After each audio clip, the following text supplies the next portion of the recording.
A loucura, que parecia uma ilha no oceano da razão, talvez fosse, na verdade, um continente inteiro.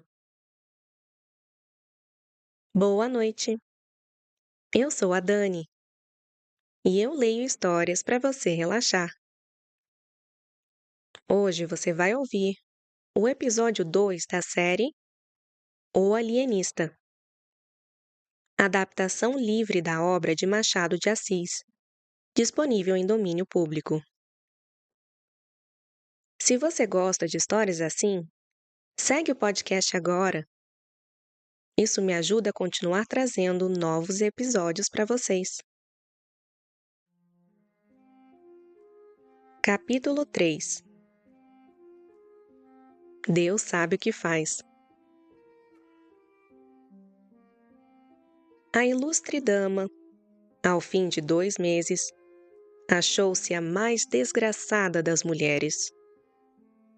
Caiu em profunda melancolia, ficou amarela, magra, comia pouco e suspirava a cada instante.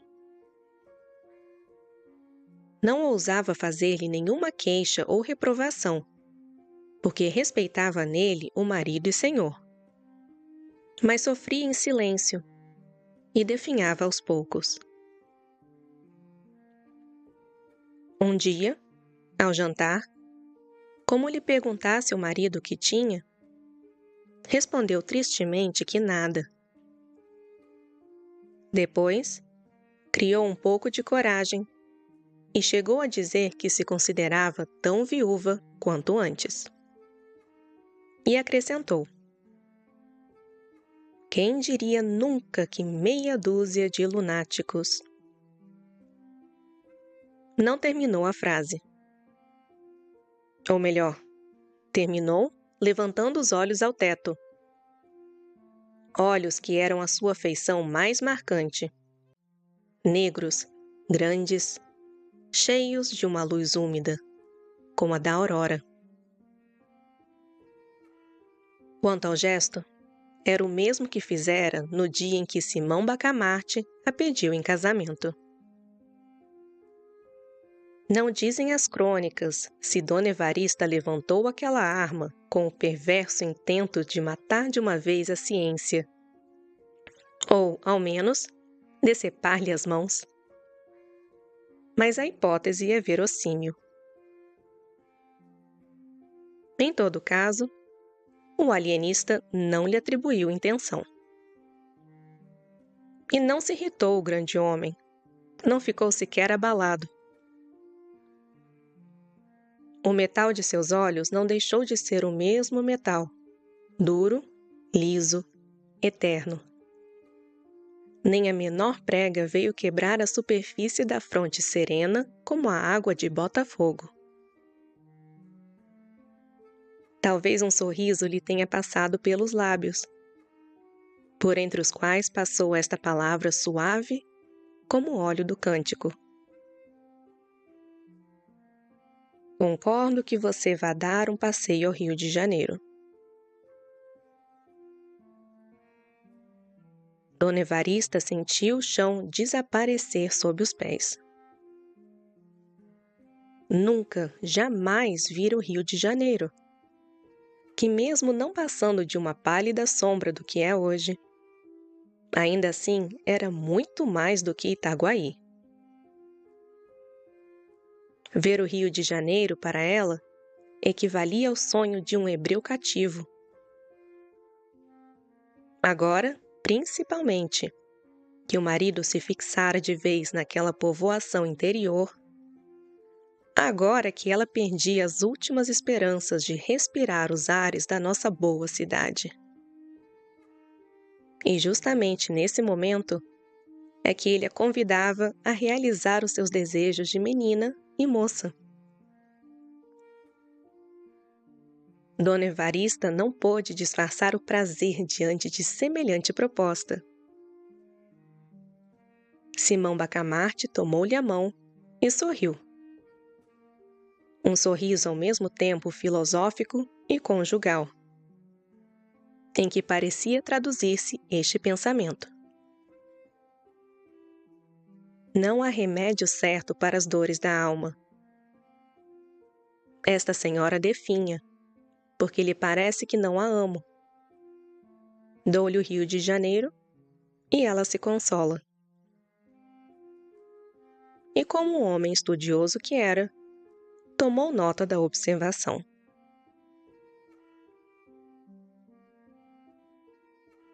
Mas um golpe atravessou o coração de Dona Evarista. Contenhamo-nos, porém. Ela limitou-se a dizer ao marido que, se ele não fosse, ela não iria também, porque não havia de andar sozinha pelas estradas. Irá com a sua tia, respondeu o alienista. Note-se que Dona Evarista tinha pensado nisso mesmo, mas não quis pedir nem sugerir. Em primeiro lugar, porque seria impor grandes despesas ao marido. Em segundo lugar, porque era melhor, mais metódico e racional, que a proposta partisse dele. Ah, mas o dinheiro que será preciso gastar? Suspirou Dona Evarista, sem convicção. Que importa? Temos ganho muito, disse o marido. Ainda ontem o escriturário me prestou contas. Quer ver? E levou-o aos livros. Dona Evarista ficou deslumbrada. Era uma verdadeira inundação de algarismos. Depois, levou-a às arcas, onde estava guardado o dinheiro. Deus! Eram montes de ouro. Eram 1000 cruzados sobre 1000 cruzados, dobrões sobre dobrões. Era opulência. Enquanto ela contemplava o ouro com seus olhos negros, o alienista fitava e dizia-lhe ao ouvido, com a mais fina das insinuações: quem diria que meia dúzia de lunáticos? Dona Evarista compreendeu, sorriu e respondeu com muita resignação: Deus sabe o que faz. 3 meses depois, iniciava-se a jornada. Dona Evarista, a tia, a mulher do boticário, um sobrinho deste, um padre que o alienista conhecera em Lisboa e que por acaso estava em Itaguaí. 5 ou 6 pajens, 4 mucamas. Tal foi a comitiva que a população viu partir numa certa manhã do mês de maio. As despedidas foram tristes para todos, menos para o alienista. Conquanto as lágrimas de Dona Evarista fossem abundantes e sinceras, não chegaram a comovê-lo. Homem de ciência, e só de ciência. Nada o preocupava fora dela. E se alguma coisa lhe ocupava o pensamento naquele momento, se ele lançava sobre a multidão um olhar atento, quase vigilante, não era outra coisa senão a ideia de que algum doente poderia estar ali misturado, com toda a gente de juízo. Adeus! Soluçaram por fim as damas e o boticário. E partiu a comitiva. Crispim Soares, ao voltar para casa, vinha com os olhos baixos sobre a besta ruana em que montava. Simão Bacamarte estendia o olhar para o horizonte, deixando ao acaso a responsabilidade do regresso. Imagem viva do gênio e do homem comum. Um fixo no presente com todas as suas lágrimas e saudades. o outro investigando o futuro com todas as suas auroras.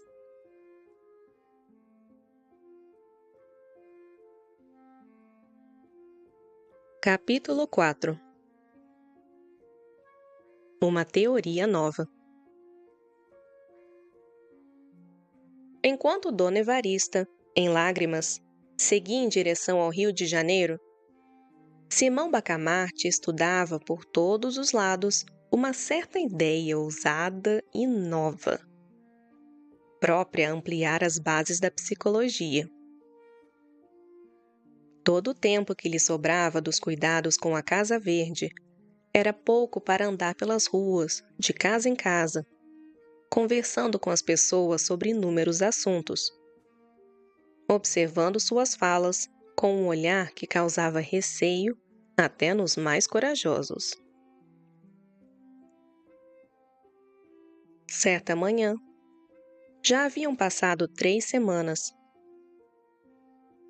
Estando Crispim Soares ocupado em preparar um medicamento, vieram avisá-lo de que o alienista mandava chamá-lo. Trata-se de um assunto importante, segundo ele me disse, acrescentou o portador. Crispim empalideceu. Que assunto importante poderia ser, se não alguma notícia da comitiva, e especialmente da mulher? Convém esclarecer este ponto. Crispim amava a esposa, e havia 30 anos nunca haviam se separado por um único dia. Assim se explicam os discursos que fazia consigo mesmo, e que os criados ouviam frequentemente. Vamos, seu tolo, quem mandou consentir na viagem de Cesária? Bajulador, tolo bajulador. Só para agradar o doutor Bacamarte. Pois agora aguente. Vá, aguente, alma fraca, covarde, vil, miserável. Diz amém a tudo, não é? Aí está o resultado, canalha. E muitos outros nomes feios, que um homem não deve dizer aos outros, quanto mais a si mesmo. Daí a imaginar o efeito do recado foi um instante. Tão rapidamente ele o recebeu, como largou as drogas e correu à Casa Verde. Simão Bacamarte recebeu-o com a alegria própria de um sábio, uma alegria contida, quase formal. Estou muito contente, disse ele. Notícias do nosso povo? Perguntou o boticário, com a voz trêmula. O alienista fez um gesto solene e respondeu. Trata-se de coisa mais elevada. Trata-se de uma experiência científica. Digo experiência porque não me atrevo ainda a afirmar a minha ideia. Nem a ciência é outra coisa, Sr. Soares, senão uma investigação constante. Trata-se, pois, de uma experiência, mas uma experiência que vai mudar a face da Terra. A loucura, objeto dos meus estudos, era até agora uma ilha perdida no oceano da razão. Começo a suspeitar que é um continente. Disse isso e calou-se, deixando o boticário absorver o espanto. Depois explicou longamente a sua ideia. No conceito dele, a insanidade abrangia uma vasta extensão de cérebros. Desenvolveu isso com grande rigor de raciocínio, contextos e exemplos. Os exemplos encontrou-os tanto na história quanto em Itaguaí. Mas como era homem prudente, evitou citar todos os casos da vila e recorreu mais à história.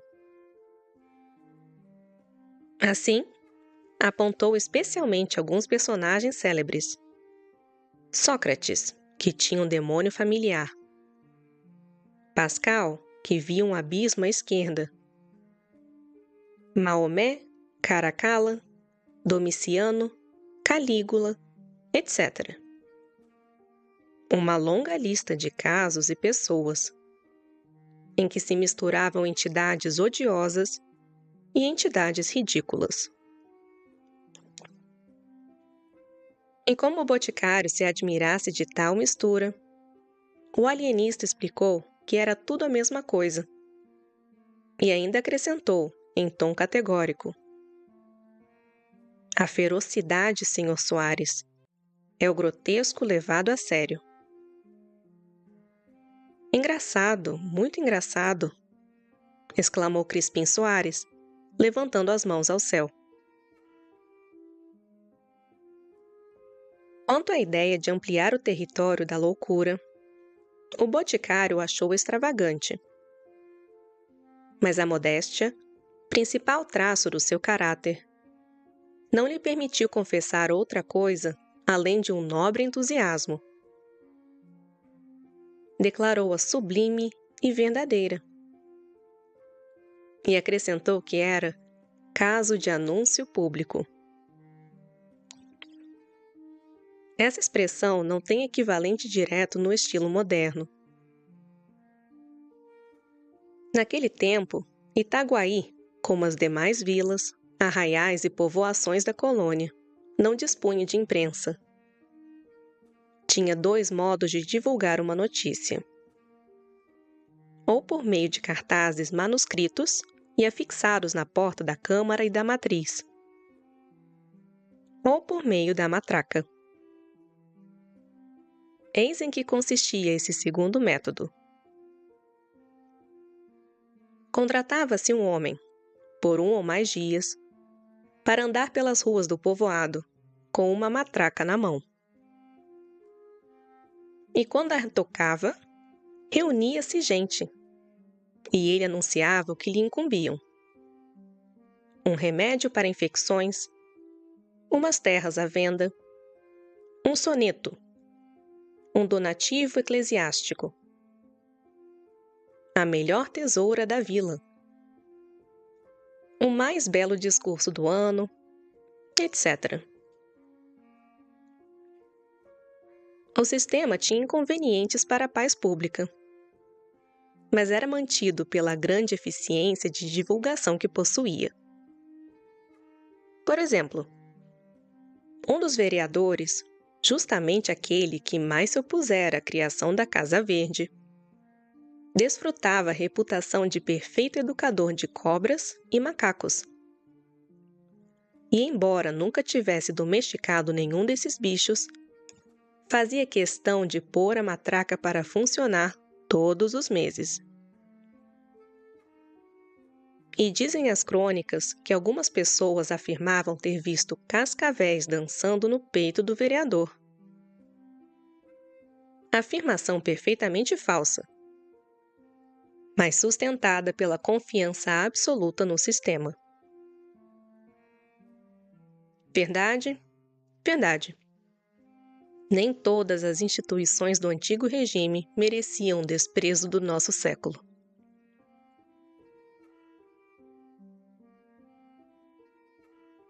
Há melhor do que anunciar a minha ideia. É praticá-la, respondeu o alienista à sugestão do boticário.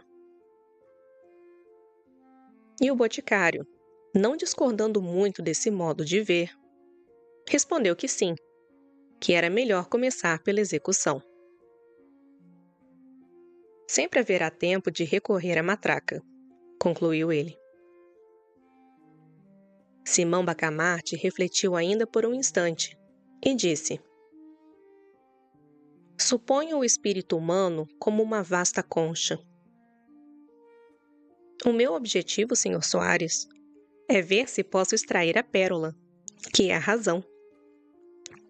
Ou, em outras palavras, definir de uma vez por todas os limites entre a razão e a loucura. A razão é o perfeito equilíbrio de todas as faculdades mentais.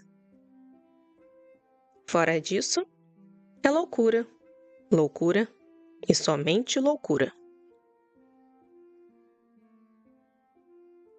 O vigário Lopes, a quem ele confiou a nova teoria, declarou francamente que não chegava a entendê-la, que era uma obra absurda, e se não absurda, de tal forma grandiosa que não parecia possível colocá-la em prática.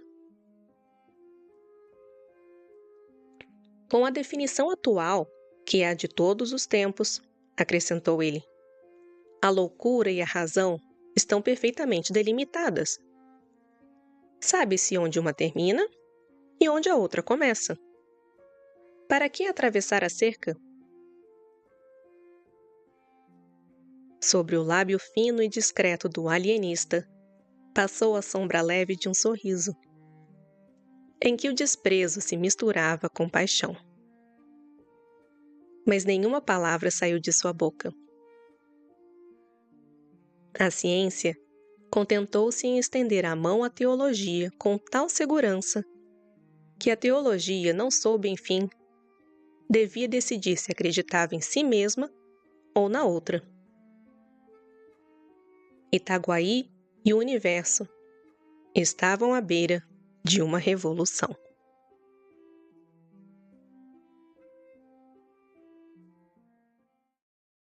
Se essa história te fez companhia, inscreva-se no Boa Noite Dani para ouvir muito mais.